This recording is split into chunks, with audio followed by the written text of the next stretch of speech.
Hello, everyone, and welcome to this version of the Present Posse Presents. And this evening we are presenting Presence Fast and Slow, or as another member of the Posse put it, Fast and Furious, Slow and Curious.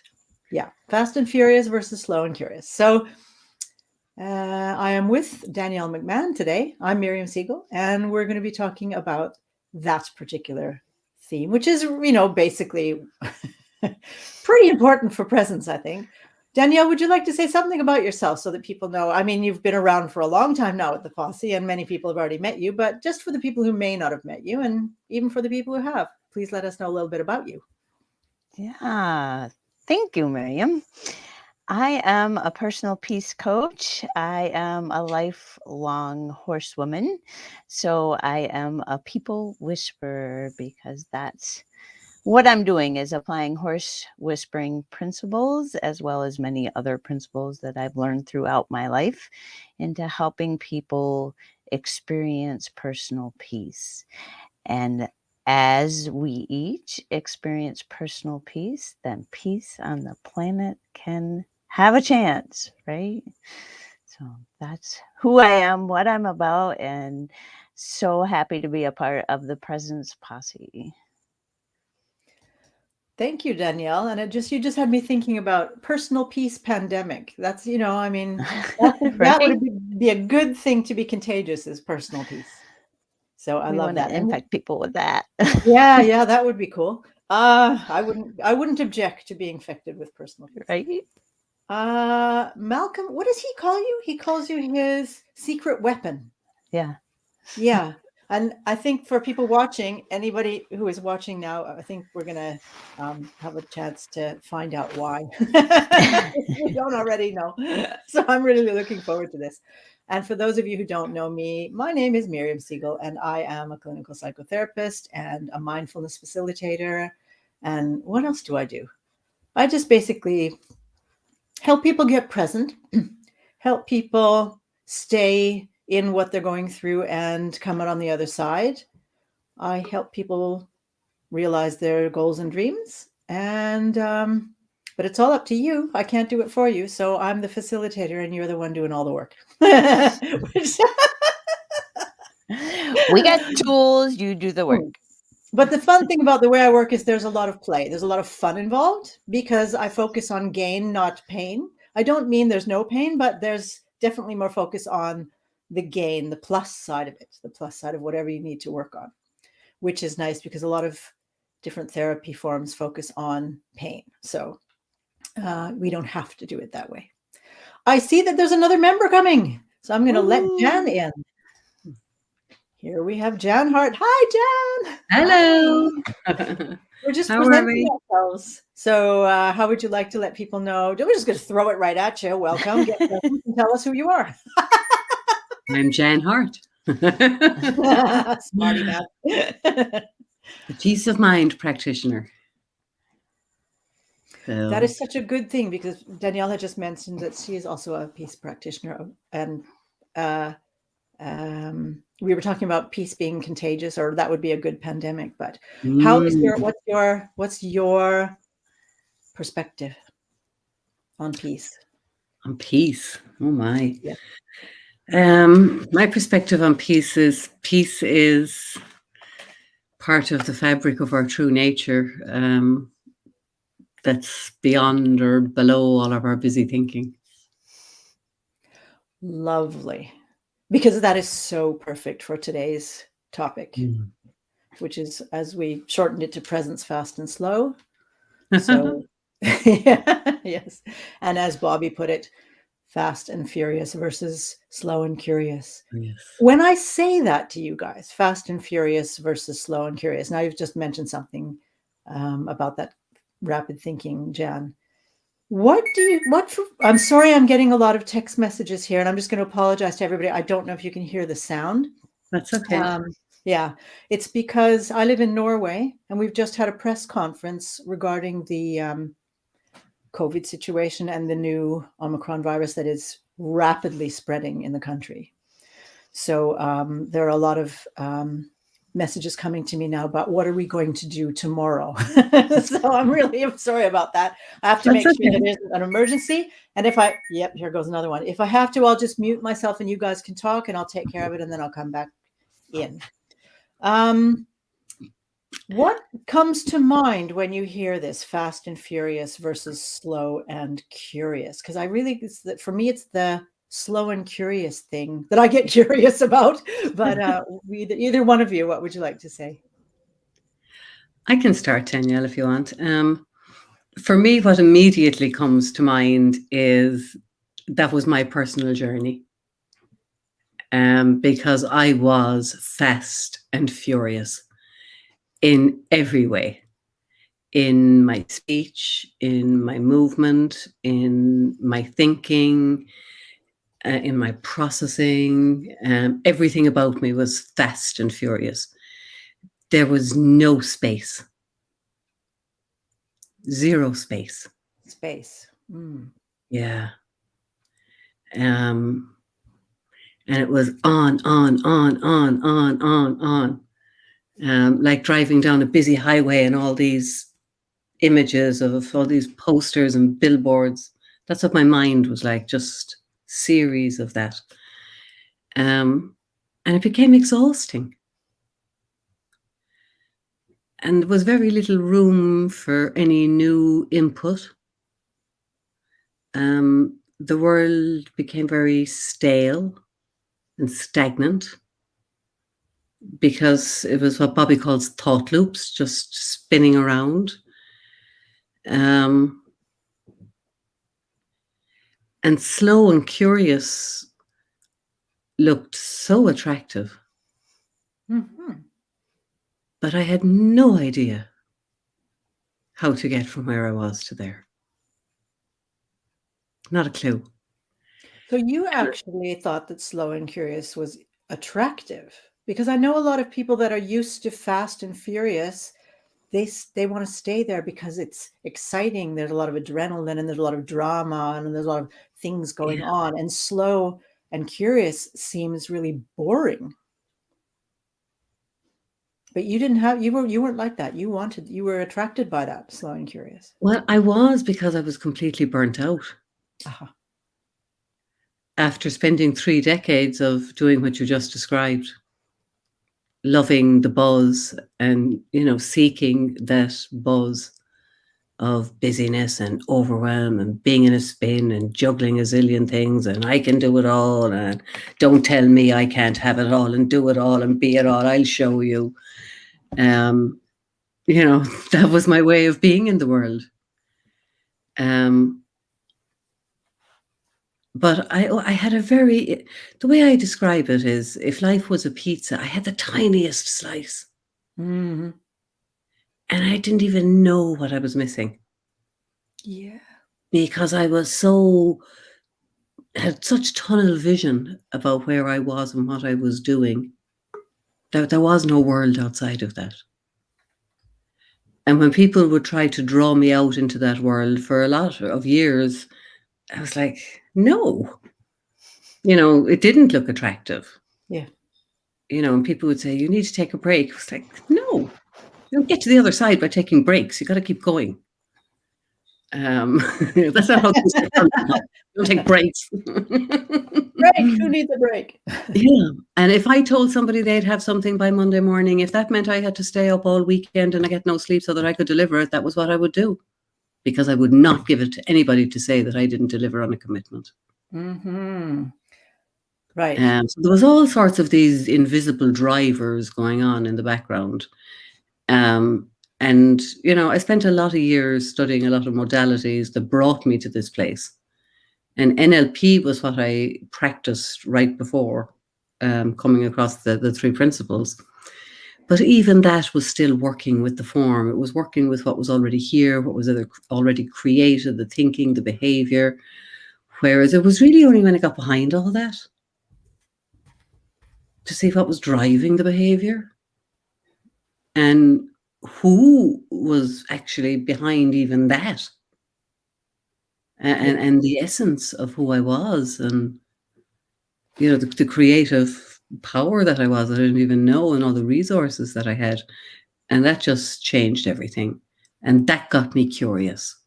Mm-hmm.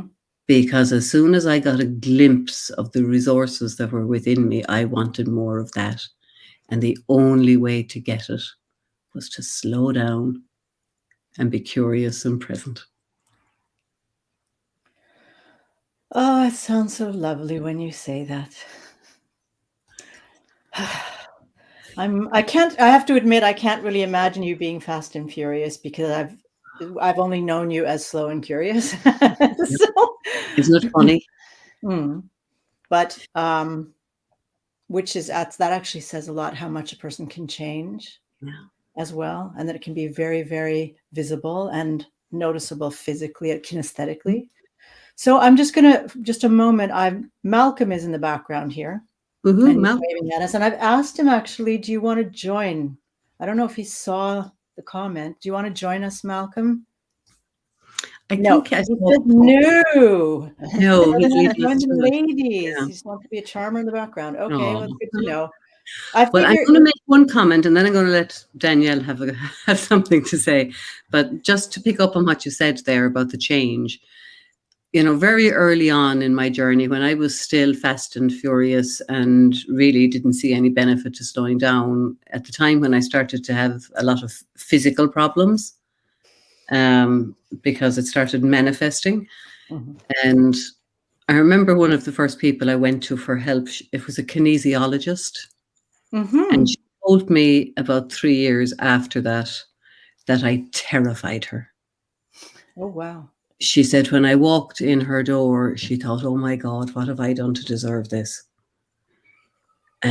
She said my energy was just so dense and heavy. She said I was like a dark cloud walking into her life. And I thought, wow, so that's where I was. That is really, really powerful. Yeah. Really powerful. Amazing. And on that note, Danielle, I love how you describe yourself as a people whisperer. Every time you say it, I just feel really happy, but also calm at the same time. And also knowing that you've worked with horses and how that sort of translates.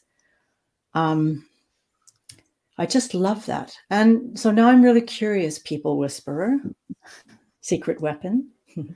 What would you like to say? What is it that comes to mind for you when you hear this fast and furious versus slow and curious?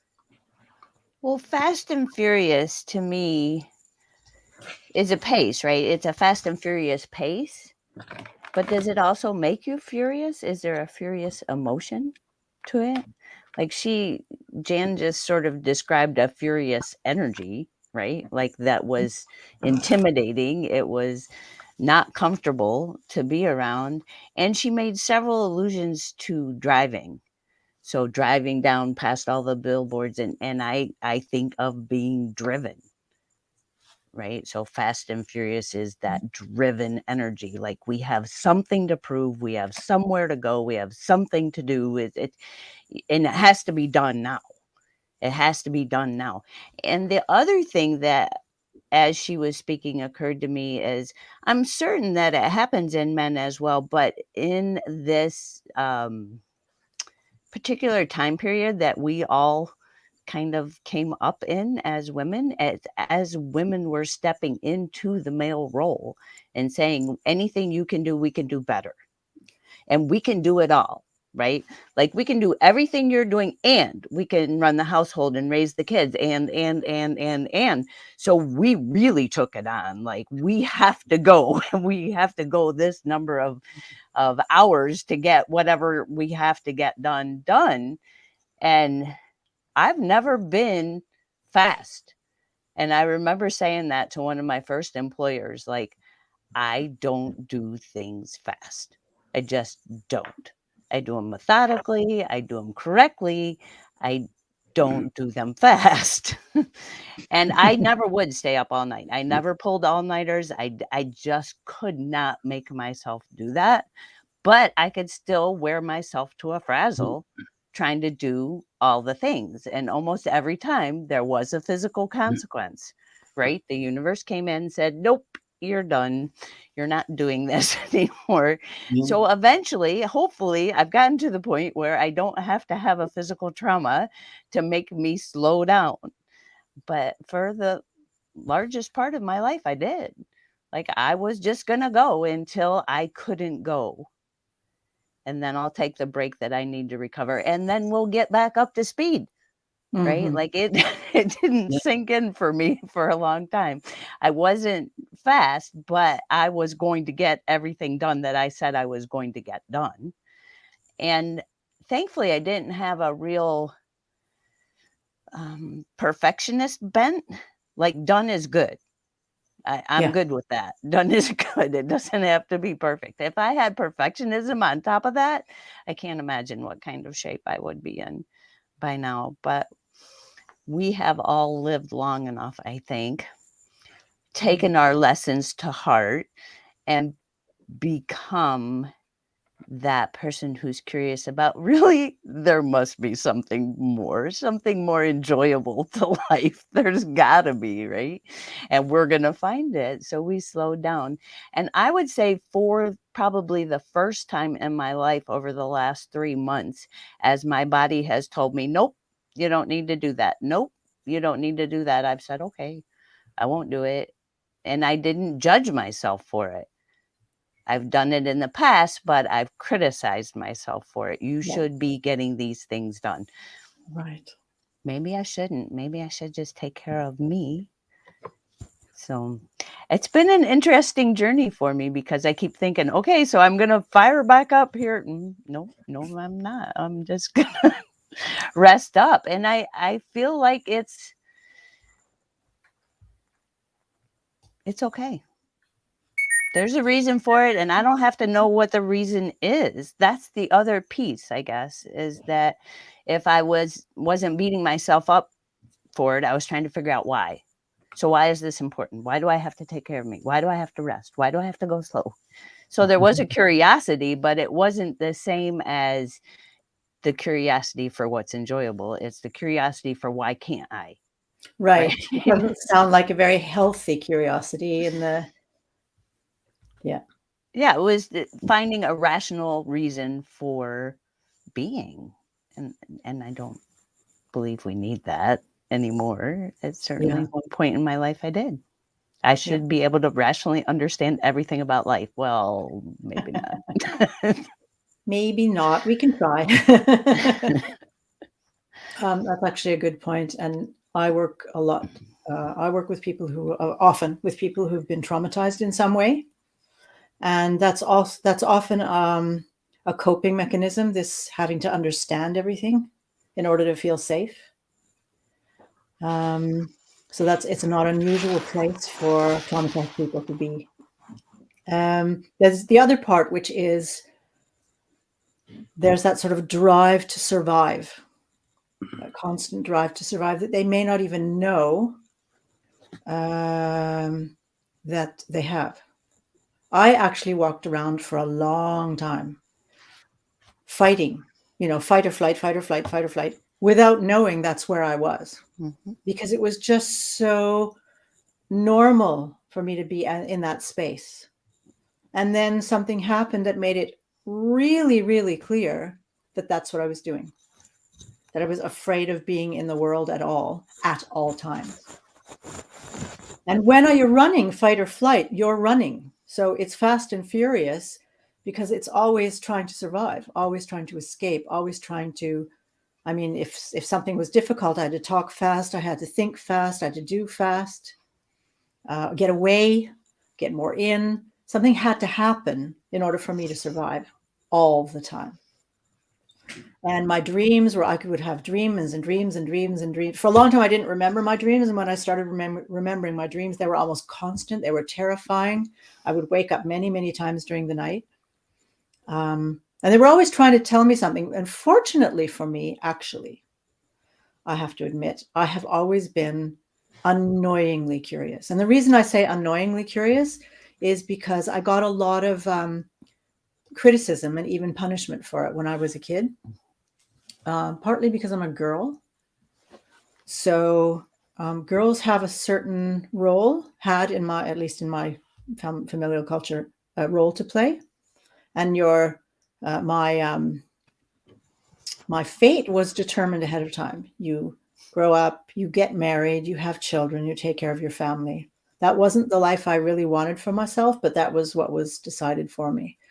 So I was always curious and asking questions and, noticing things around me and noticing what was going on with me. And as I got older, I got into mindfulness, relational mindfulness, not just mindfulness, but relational mindfulness. What's it like to be me here with you right now? So mindfulness is like what's going on right now. What's it like right now? But what's it like for me to be me here with you right now? So the relational aspect became very interesting, because how many times do we play a role? How many times do we put a mask on? And how many times does that change depending on who I'm showing up with, who shows up to the party, to put it that way. So I was curious about not only what I feel and what I think and what I'm telling myself, because that's a biggie. What I tell myself does affect what I feel and what I do. But what am I telling myself and feeling and doing when somebody else is there, or when I'm thinking of somebody?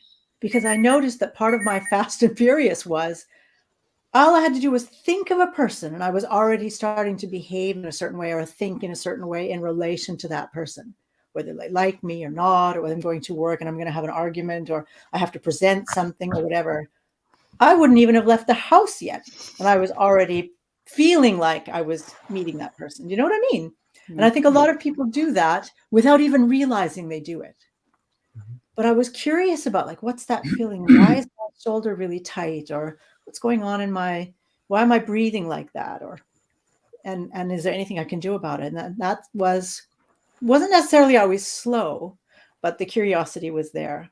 The slow came in realizing that in order to notice and really notice and listen to myself, let my body tell me what I needed and what was going on, I had to slow down. If I was moving fast, acting fast, thinking fast, talking fast, which I do, I couldn't hear. I couldn't hear clearly. I had to slow down and even stop. Sometimes even not breathe. Not breathing is not always a bad thing.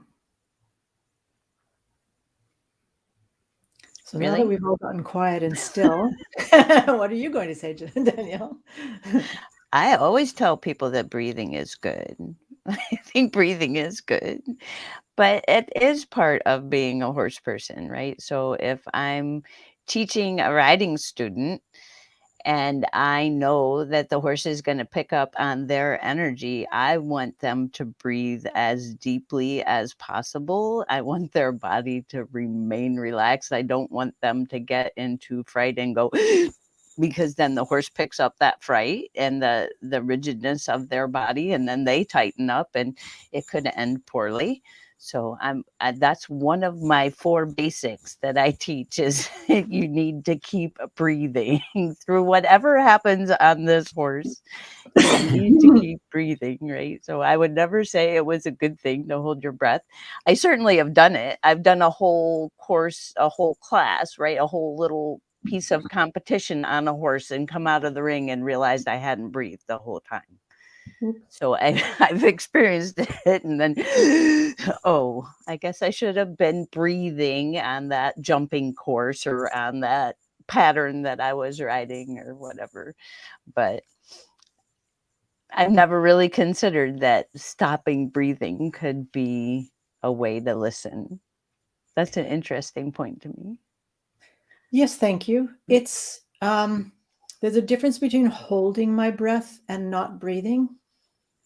In my experience, holding my breath, I mean, sometimes for me that's interesting to do on purpose, to hold my breath and then notice what's happening. What am I doing? Which muscles are working? And even hold my breath so long that my body starts to fight, because there's something in the strength of that and in the pure biology of it that tells me something about myself.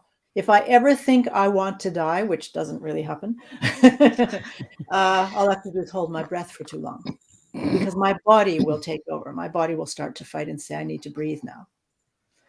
But what I've learned from being present and slowing down is that my breathing can slow down. My breathing can slow down so much so that it stops for long pauses. We're talking about pauses, long pauses. I don't need it, which I actually didn't know was possible until it happened. It just slows down so much.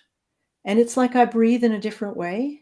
I get what I need in a different way without actually having to like, that it doesn't happen. It just is really slow, and I get to a still point. And then it just does what it does. But I can notice if I get scared, if something starts happening in my thoughts, like, oh, I need to breathe now, I have to do something. And then I can get curious about that. Do I? Am I in any pain or danger right now? Really? No.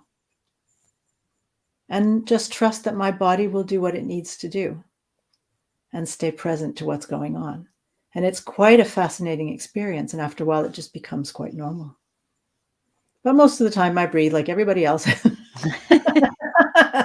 And I hold my breath when I get scared and stuff, or every time I see a needle coming. No, I'm just kidding. When I see a needle coming, I have to tell myself to breathe, because I have an immediate response would be to hold my breath. It's going to hurt, but this is not the best thing to tell myself. Yeah, it's interesting listening to the two of you, because Danielle, you're spot on about all this, driving and pushing and everything. And I did have the perfectionism going on, and I also had the people pleasing, and it came from trauma, like like it does for a lot of people, and trying to be good enough and wearing mask after mask after mask and trying to live up to each and every one of them. There was no room for listening or taking anything, and I was too busy trying to live up to what I thought were everybody else's expectations. And it was just a completely different experience, but a very dissatisfying one in the end. As you said, Danielle, you get to a point of kind of going, there's got to be more fun to life than this. Surely to God, it can't all be this hard. And you get curious. And it's a whole different experience. You were talking, Danielle, about you take the rest and then you get going. I used to call myself the burnout bunny. Oh my. And it was a label I lived up to over and over and over, because I show them, I might burn out and I might fall down, but I get up again. Doesn't matter how many times you fall down, it's how many times you get up that matters. Yeah, there's like this strange sort of twisted pride in it. Like self-injury is a good thing, and it isn't. Yeah. Push through it, girl. Yeah, which is great when you're having a baby, but I mean, and there's sometimes when pushing through things is necessary, positive, but as a way of life or a way of being in the world, man. Yeah. We've got a comment from Malcolm here. I'll just read. How does a person who has lived the majority of their lives at a fast and furious pace get to a slower pace without fear of not accomplishing the things they need to accomplish? That kind of ties a bit into what you're talking about. Yeah. I mean, I love the whole concept of experiments, and I always say to people, don't believe a word I'm saying. Take it away, check it out in your own life, try it on for size, put on the lab coat and the glasses and go see what happens. Take a weekend off and see how you feel on Monday morning. See how productive or not you are on Monday, having rested for 2 days.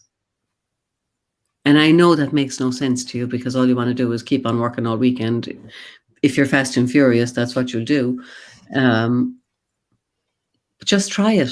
And it's only by being open to trying that it's something you learn. You go on a learning curve. And it's not something that you can learn intellectually. It's something you have to experience. So you feel your way through these things. I mean, I know in my bones now that when I rest, I get far better outcomes in terms of results in the world. Yeah. But I didn't believe that for 35 years. When everyone in my life was saying, you need to slow down, Jen, you need to take some time off, Jen, you need to have a holiday, Jen, you look really tired, Jen. You know, and I was swatting them off like flies. Get away from me. You know, that might make sense for you. That doesn't make any sense for me. I need to keep going. I need to keep pushing through. And I wasn't open to listening to anything different until the universe intervened and took me down so badly that I knew I had no other choice. I had to look in a different direction. Yeah. And, you know, sadly, for a lot of other people, that's what happens. You know, we love the attraction of, you know, the buzz of being driven and the accomplishments and the busyness until something awful happens to us. And then we do a little self-inquiry and get reflective and, you know, we start looking in another direction. That was my experience. I mean, you guys probably have something different to share because it's different for everybody. It's different for everybody, but I am used to hearing about this sense of importance. This is sort of, if I'm running around and I'm accomplishing and I'm doing a lot of stuff and I look really busy, I feel important. And when I feel important, I feel loved and respected.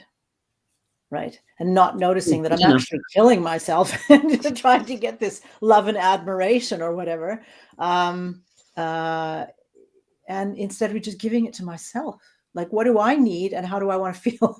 How do I feel about me? And then those who don't respect me, admire me for, or love me for who I am might not be the people I should be paying attention to as far as meeting my needs and that sort of thing.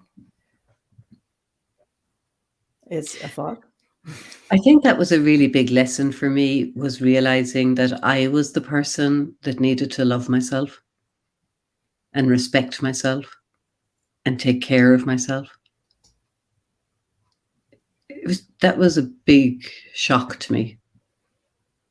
Kind of going, oh, I never thought of that. Yeah. You know, and then how do I actually do that? You know, Yeah. I'm not actually sure I can do that, but I'll try. Well, that's actually a cool thing, and we've all sort of touched on it in our own ways, is being open to the idea, getting curious about the idea, being open to the possibility, not really knowing, but being willing, open and then willing to give it a shot and experience. Like your offer to take the weekend off and see what happens. Okay, if you can't do a weekend, try half an hour, but give yourself something. 10 minutes. For some people, I mean, I have people who come at 10 seconds. 10 seconds in something good and they're over in the pain again, or they're over in the catastrophic thinking or whatever, or the worries. Okay, 10 seconds. And then we'll see if we can, you know, increase to 15. Be open to the idea that there is something worthwhile there. And you won't actually know it until you try it, because your thinking will tell you something else, but your thinking is habitual. Yeah. And your believing in your thinking is habitual. So why don't we, if you actually really want to live a different life and feel better, why not be willing or open to try something else, something other than what you've been doing all along? Yeah. Because it hasn't gotten you to where you wanted to, where you say you want to go. So maybe you need to do something else. Exactly. I'm just looking at the comments here. Danielle, I want to hear from you, but here's actually, somebody who actually says what I say, which is cool. What if it's framed as an adventure? And you actually said something about that too, Jan. So, Danielle, I'm going to put that towards you. What if it's framed the possibility of slowing down is framed as an adventure? Yeah, so it can be framed as an experiment, which is what Jan started with, or it can be framed as an adventure, or for those of us that are contrary, it can be framed as a dare. Oh, cool. I dare you to try it. and As long as it's a see good nature dare, I would what, imagine. yes, what your results are. I dare you, or prove me wrong, or Yeah. any way that because I heard that in Jan too. There was a contrariness. If you say I can't, I'm going to. Yeah. Right? Like, so, Yep. so for those of us that know that about ourselves, that's one way to get there is I bet you can't take a weekend off. I bet you can't get through the whole weekend. Yeah. And maybe you can and maybe you can't. If you can't get through 10 seconds, you're not getting through the weekend. But then again, maybe I don't want to bet against you because you're going to prove me wrong. I don't know. But there's lots of different ways to get to that. I just think that we're all here to help people not have to get to the traumatic physical consequence, right? Like, that's how we learned it, and we're saying that's not necessary, and that may not be the best path. If it's the only path because you're stubborn and hard-headed like us, or you're driven and traumatized like us, or whatever those causes are, whatever those subconscious drivers are that we don't even know are driving our lives, we have to find a way to get to them.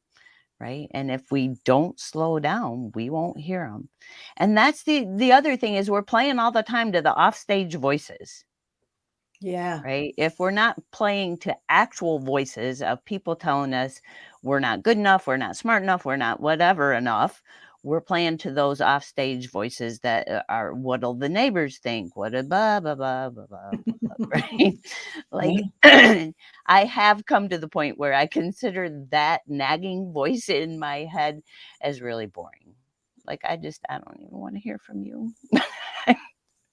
I want to hear from that part of me that knows that I'm here to be present, that I am enough, that just being me is enough.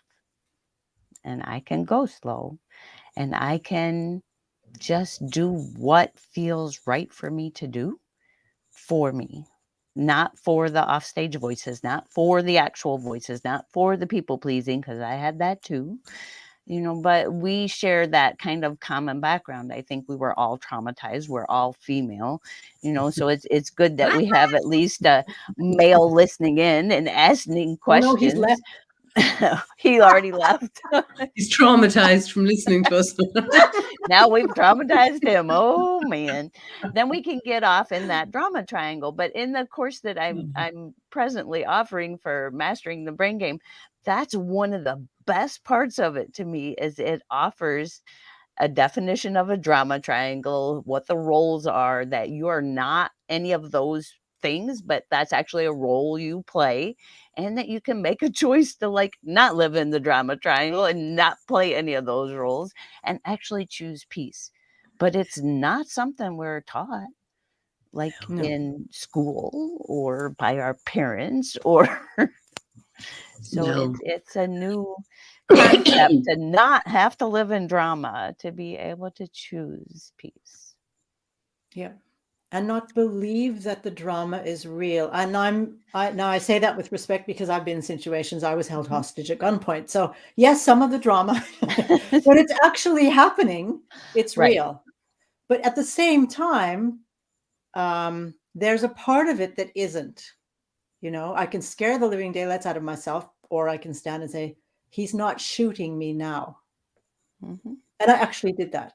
It's like the gun is pointed right at me, and I'm still standing here. I'm still fine. I'm safe in a strange sort of way. It's not a safe situation necessarily, but I'm safe because I'm not being shot. Mm-hmm. Right? And every moment that I could take from that where I was, well, strangely safe, allowed me, and it was slow actually in all the chaos, and it's pretty fast when somebody's chasing after but and my brain can work really fast because I'm looking for any way out of the situation at 100 miles an hour inside my head. But there were the slow moments where I'm fine, and I know I'm fine, and I can take in way more of what's going on than being focused on the one thing, for example, that there's a gun pointed at me right? Okay, there's a gun pointed at me, and where's my power? It's really weird because when I think about it, because I haven't talked about it very much in my life, when I think back, I had a lot of that kind of experience where nothing is actually happening right now. Where's my power? And it actually allowed me to get away. It took a while, but it allowed me to get away because I was able to stay present as much as possible and notice the clues and the cues and hear and answer what I thought needed to be answered to keep myself safe. And so even in situations that may be quite physically dangerous, there is a possibility of presence and slow and curiosity to find the power, to find the mastery, or to find just the peace in yourself. Yeah. And then the rest of the time, like I'll tell you afterwards, I was looking over my shoulder thinking he's going to find me, he's going to find me, he's going to drag me back. And it took me a while to realize I was doing it. And then it took me a while to get through it because my brain was playing tricks on me. You know, that sort of, oh my God. I mean, it was a real possibility. He wasn't in jail yet. So, how old were you, Miriam? Not a child.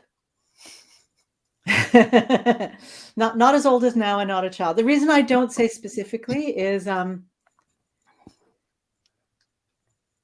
are some reasons. I was just wondering, were you a child or an adult? That's all. Yeah, I was an adult. Yeah, I just sort of made a decision that I don't give too many details about it. Sure, no, that's fine. But thank you for asking. It's quite amazing to notice, like, sometimes in situations like that afterwards, the trauma part of it, where things can come up, and I can think a situation is similar to another situation that was life-threatening at the time, and then be able to sit in the discomfort of that again, slowly, just allowing the feelings to happen and know that they're just feelings. It's energy. It's energy, and that's all it is. And the more I practice, because we can practice all of this, and we can get expert at tolerating, in a good way, tolerating the feelings, the energy, and then noticing that there's no danger. It's just energy. It's just energy. It's just thoughts. I can change my thoughts. I can release the energy. Nothing bad is happening. And it goes away. It goes away. That's the power of presence. That is the power of presence. And the curiosity and slowness. Yeah. Because if I'm just reacting to the thoughts and the energy and the fear and all of that and the triggers or whatever, I'm running, and, you know, fighting. And I'm not slowing down and noticing and getting curious about what is going on really.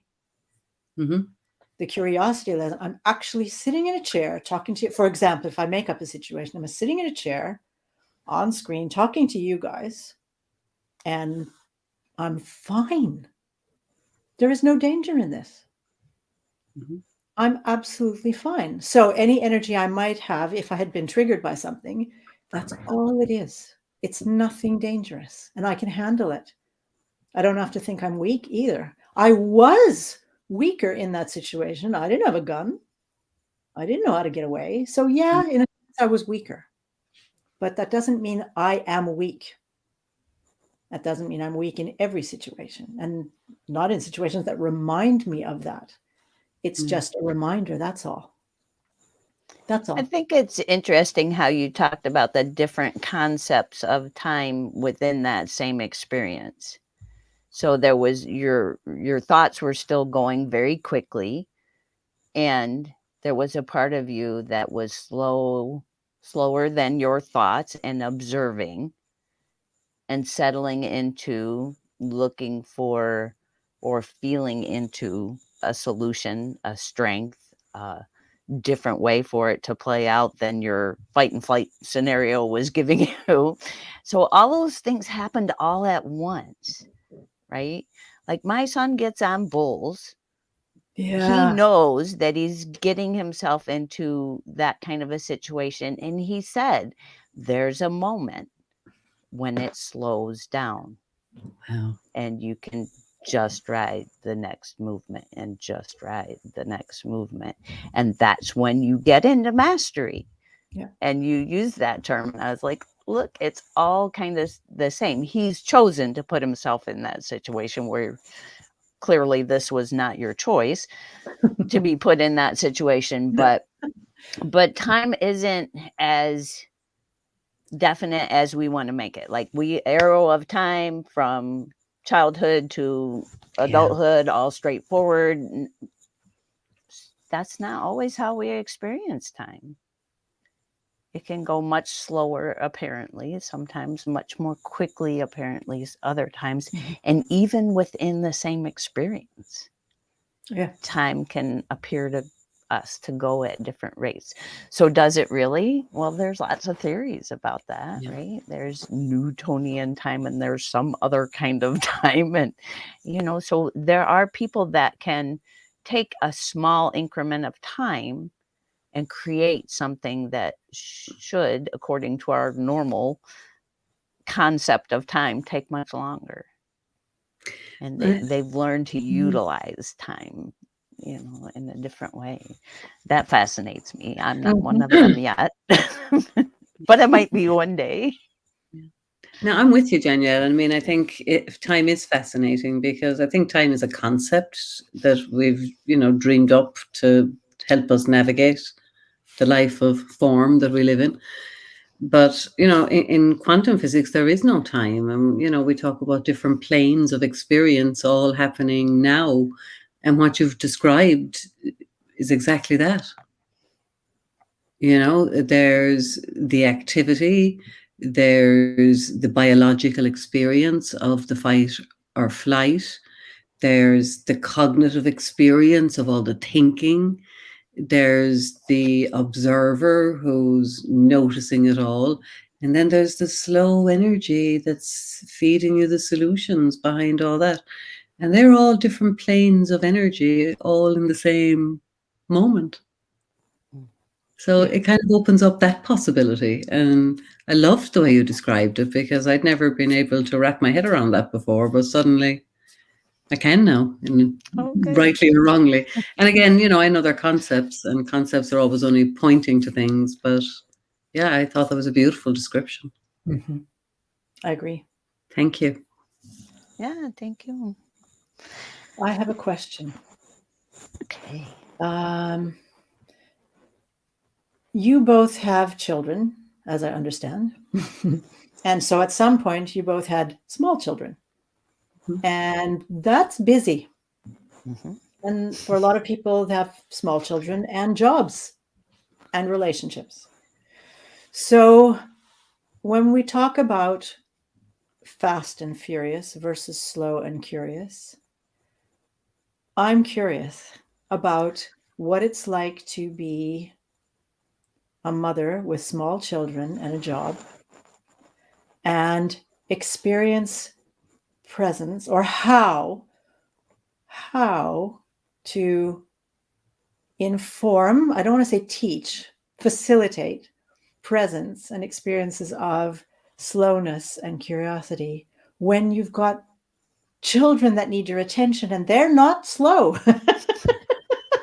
At least not in the way we've been talking. They're slow in a lot of ways, but so I'm just curious if you guys have any tips or thoughts about that. Yeah, I wasn't slow and curious when my children were small, so I've probably damaged my children. I'll put my hand up. I wish I knew now knew then what I know now. Yeah. But however, what I would say is you can be very active and busy in the world and be going from activity to activity to activity from the moment you wake up until the moment you go to bed. And you can even have multiple things going on at the same time. It's how you are in your head that makes the difference. If you're fast and furious and grappling with it and fighting with it and resisting it and have a whole narrative going on all day long about all these activities, that's one experience. If you have a quiet mind and you can lean more into what Danielle was describing and what you were describing earlier, that peaceful moment, then you can be as busy as you like and you'll just get on with it and you'll just do what needs to be done. And you won't feel fast and furious. Mm-hmm. even though what's going on around you can be very busy and active and furious. If you're not caught up in the narrative in your own head, you Mm. can still be peaceful and calm and busy and active. Which is difficult for many people to understand, actually, is how do you do that? So yeah, and I think it's kind of a helpful thing for it's almost Christmas and there's a lot going on. This is the time for people going out and shopping and running around with the Yeah, children or whatever, and school is ending, so the kids are maybe home more. And now where I live, we're back to being home yeah, in a basic lockdown, and everything's happening really quickly. So how to be slow in fast. Danielle, do you have anything to say? I was going to say something about music therapy principles, if you don't mind. I'll come back to it if you help me remember. But I'd like to hear from Danielle, actually. Do you have anything to say about because and you also work with horses for a long time too. So So I feel like it's been a very incremental journey for me, that I had some grasp on that I was enough, that I deserved to be able to take care of myself, and I deserved to be able to love my children and spend time with them, because I had already gotten clean from addiction and I had the recovery principles in my life. But it wasn't until they were older that I took the next incremental step and the next incremental step. So, like Jan, I didn't have as good a grasp on what it felt like to be actually in not the fight and flight brain all the time. But I had a little bit, and being with horses puts you there. Like, they're an energetic magnet or mirror for humans. They will pick up on your energy and let you know how you're doing. And if you want to calm that horse down, and especially in the profession that I was in, where I need to pick up their foot, which is their main defense, I do not want to put them in fight or flight. I want them to be in rest repose so that I can get my work done without having to deal with that as well. So I had some of those skills. I may not have been as aware of them as I am now. Like, I just got certified in equine assisted life coaching. And this woman that I certified with did this huge long post about all the things that you learn from working with horses. And I'm like, look, I've been giving these away all my life. I haven't been charging for them at all. But it is a gift of the spirit of the horse to be a reflection to you and to bring you into their ability to live in the moment. They don't have the same cognition thing that we have going on. They don't have the same cognitive dissonance that we experience when we think, I should be doing this and I want to do this. So how do I make that work in my life, right? And I think that's something that young parents often have to grapple with, is that cognitive dissonance. I need to still be able to function as a productive member of society, and all I want to do is cuddle my baby. yeah, So yeah. there's a way to make that balance, but I think everybody has to find their own way. They can certainly reach out for help, and certainly if they're experiencing like brand new parents or brand new mothers in particular, but I think it happens to an extent in fathers as well, that that's such a disruption to your life, to your sleep pattern, to your biorhythms, to your priorities, to your everything, that there's no reason not to reach out for help during that period of time and have somebody help you find the new balance and find the peace in that. Mm-hmm. Beautiful, beautiful, beautiful. I love the picture that you bring with the experience of the horses. And it's I'm glad that that you notice what you've been giving away and that you have value added to that now. Yeah, we learn as long as we live. I have worked with music therapy for a long time, as well as a lot of other things. And thank goodness there are many things out there, because we can Mhm. learn new ways all the time. And what worked for one thing doesn't necessarily work for another. So I think all of us are fortunate in that respect. Music therapy has, I'm just going to mention two principles, which I find really fascinating and very helpful in many ways.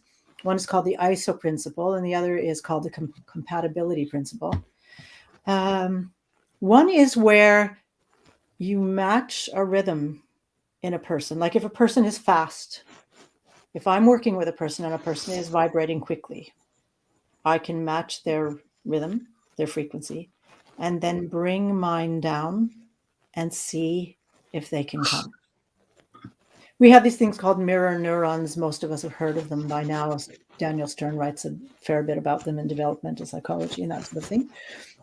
So that's the idea of being able to match another person's frequency, is the mirror neurons. It's like, you know how you smile at a baby? For those of you who don't know, if you smile at a baby, the baby will smile. It's just mirror neurons. So we yawn, one yawns and another yawns. So that's things that react in from that happen in me can happen in another person if you're on the same sort of, you're on the same page.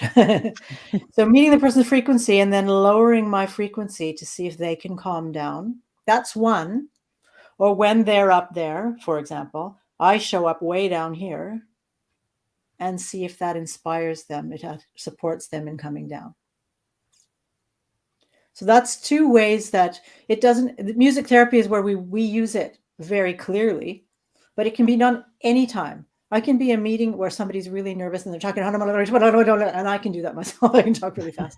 And they're not really present. They're so terrified because they're presenting something and they're standing in front of people and they're telling themselves they have to be perfect and everything has to go right or something bad will happen. And I can breathe more slowly. We were talking about breathing earlier. I can set my pace down and see if they can come down or match their pace, where I answer them talking really quickly and then I start talking more and more slowly and see if they begin to talk more and more slowly and begin to come down slowly into their own bodies and becoming aware more of what's going on around them and not what they're telling themselves that they should be afraid of in their heads, for example. So, and I imagine it might be something similar to working with the horses, where the horse becomes the one leading the way, or you become the way, so as not to frighten the horse, take it into fight. It's this very similar principle in meeting a horse that's frightened at that level. Like you can't, it doesn't work for you to stay down here. They can't get there without first matching where they are and then bringing them down. That they call it the law of resonance, which is the same as like having two guitars in the same room and plucking one string, the other guitar string of that same note will vibrate. So you have to kind of match them where they are if they're frightened and bring them down. And that's why it would make my work much more difficult. If the horse got frightened, then I have to take the time to bring them back down. And my resonant field is not as big or strong as a horse's. Right? They're a much larger being, so their heart is much larger, their resonance from their heart is much larger, and if they've been trained to pay attention to people and to let people lead them, then they'll come down much more quickly. But if they have never developed that ability to take direction from people, it just becomes dangerous. So you have to kind of gauge it, just like you do with people, right? Like maybe you can match them up here, maybe you just shouldn't. Yeah, exactly. Yeah, good point. I'm thinking with children too, with this principle of ISO or compatibility. If a child is really hyper, sometimes, and I think like parents can test this out, this sort of slow and curious thing. Fast and furious, slow and curious. If I can stay slow while my child is up fast, that just knowing where, like we talk about holding space sometimes. I've heard people talk about that as well. Or talk about being grounded. If a parent can stay grounded in that slowness and be curious about the child and what's going on in the situation, the child always knows where the ground is. Yeah. The child will find sooner or later, generally speaking, where they come to from where they are. Yeah. But sometimes in some situations, it may be that mom or dad or both have to run around and be a little bit hyper or whatever, and then show the child where to go. Yeah. So I just wanted to mention that in that instance, because as long as the one who's, I was going to say leading the party, knows where the goal is, and that's usually the adult with more experience. Sometimes it's the opposite, but usually the adult with more experience can lead that process and try out and see what works best in that situation. I've tried that with young children, Miriam, that, just younger children in my life, and it does work. And I think part of what happens is when you're with a child, particularly if a child is out of control and having a tantrum and they're, kicking and screaming and doing their thing, if you do hold that space for them and just sit on the floor with them or sit on the bed with them, you don't judge them. You're not telling them to stop. You're just with them. Yeah. Then that creates safety for the child. It's okay to be them. They're not being judged. They're not being told to do something different or to change. And I think, that helps to bring them down. But the parent can't always be in that place. And as you said, sometimes the parent has to be up here too before they can come down together. But it's far more, and I like to call that the health of the helper.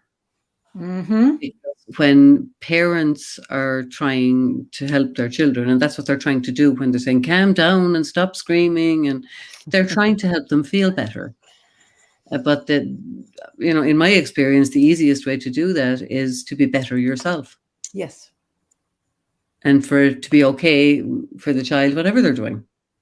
I'm okay, and you're still okay. Yeah, you're throwing a tantrum, but you're still okay, and I'm still okay, and we'll just sit here and be okay together. Yeah. And that seems to have an impact, much greater impact, and the children seem to settle faster than being told. Yeah. Because they get contrary, Danielle. Well, I'm not sure being told to calm down ever calms anybody down. No. I don't think it does. That's the opposite. A lot of times that sort of telling someone to calm down comes from a place of discomfort in the person saying it. Right? It's like, if I'm telling you to calm down, it may be because I feel somehow influenced by your behavior instead of staying in my own space. Yeah. And being calm in myself. Because if I am calm, if I am the change, then the other person can see and experience that and be with that. But if I'm going, calm down, behave, am I slow? Not, doesn't seem like it. I mean, I'm not going to speak for everybody, but it's just my impression. But even to the resonance piece of it, when, the parent can be quiet and settled and connected to their own peace, then on a spirit level, that resonates with the child. Mm-hmm. Mm-hmm. Mm-hmm. That space of connection. So, when we connect up here, we're connecting on the kind of physical where we are together. Whereas when we drop down, we're connecting on that deeper level. And that has a very positive impact on a child. I'm just thinking that we're going to have another Presence Posse talk about about where, have you ever been in a situation where the other person is calm or one person is calm and the other one's going, well, react for God's sake. It's like sometimes being slow or seeming slow is probably the better way to put it. Doesn't necessarily mean being present, slow and present in the way that we're talking about. It could be detached and dissociated. Mm-hmm. That's something else. And then there will be a natural reaction to, hello, are you there? But I mean, not always, but that's, that can be another Posse talk, because right now we're over the hour. Yeah. So because it can be naivety too, and misreading a situation, not seeing it for what it is, so you don't react at all. Absolutely. There's so many things, but we're not going to get started about that. No. I just thought I'd mention it. We're going to come back. So, Danielle, would you like to make any final comment before we round off this evening's talk? See why I love being part of the Presence Posse? Time just flies, and we have great fun discussing all the things. And we love being here to contribute. All of us, I'm sure. And I would be happy to contribute to people one-on-one if they want to reach out to me. My information's there. Thank you. Jan? Yeah, and I'll echo everything Danielle said. It's just such a pleasure to be here. It's so much fun to just sit and chat and explore all these subjects, these topics. So yeah, it's great. And thanks to our listeners for being here as well. And I'm not sure I'll be here next week, so happy Christmas and to anybody that's listening. And there's my details. I'd be happy to chat to anybody about anything, anytime. So reach out. And you, Miriam? Thank you. Well, as you all heard, I've been sitting with two very wise women, and they have a lot to share and a lot to contribute. So I would imagine anyone getting in touch with either of you would grow in some way and become wiser in some way. I always do when I'm with you. For my own part of it, I welcome anyone to contact me and ask questions about anything that I have mentioned, or if you'd like to work with me, please let me know. Here's my contact information. As I've mentioned, I work with people who've been traumatized. I also work with people who are wanting to change their lives in a positive way, realize their dreams, fulfill their goals, and I run a program called Invincible. So become stronger, focus on mastery and gain and getting what you want out of life. It's up to you. We can work together towards that. We will be back. The Presence Posse will be back in a week. Same time, same place, a different group, a different topic. So please feel free to join us next Monday. And until then, enjoy your week, stay present, and enjoy life. We wish you all the best. And thanks for joining us and contributing to today's talk. Bye-bye for now.